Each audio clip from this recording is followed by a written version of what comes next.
and just turn him loose. But anyway, tonight, angry, stunned Democrats are blaming Joe Biden's closest advisor from shielding the public from his full extent of the president's decline.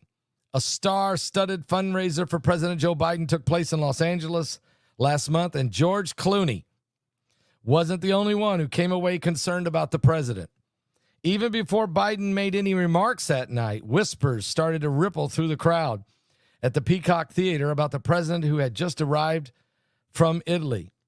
Some of the biggest donors they raised $30 million, and people waited in line to get a picture with the president, who expressed some unease about him. He looked and carried himself very uneasy. He was less cognitive than usual, said one attendee, and surprised that during this smaller meeting with bigger donors before the main event, Biden could barely speak.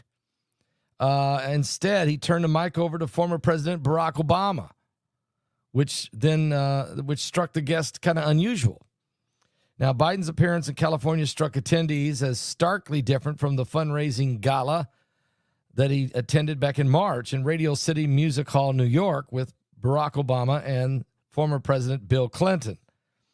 There was a big difference since March in the president, said those big donors who were present.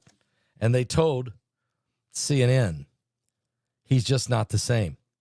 Back in Washington, there have been clear signs throughout his term of Biden's being increasingly staged and managed with lists of talking points and names and questionnaires. And we kind of saw that tonight in his press conference, for sure. He had it all wrote down.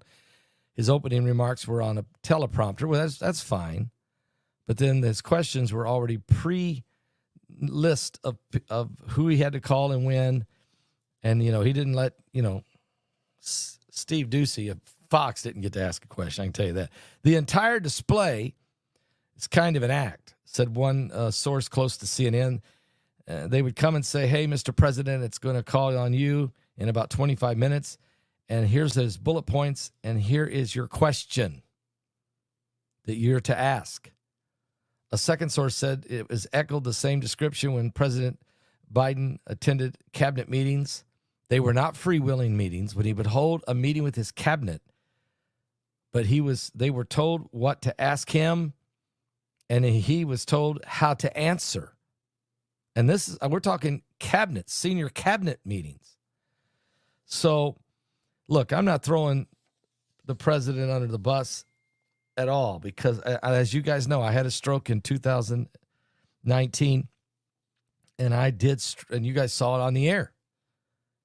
And then I struggled for several months before taking 60 treatments at the Aviv Center down here in Florida, which and through the prayers of all of you, and I kept working. I cut down from doing 11 live 3-hour broadcasts a day to just 11 live broadcasts a week at 3 hours length. I cut down to just 2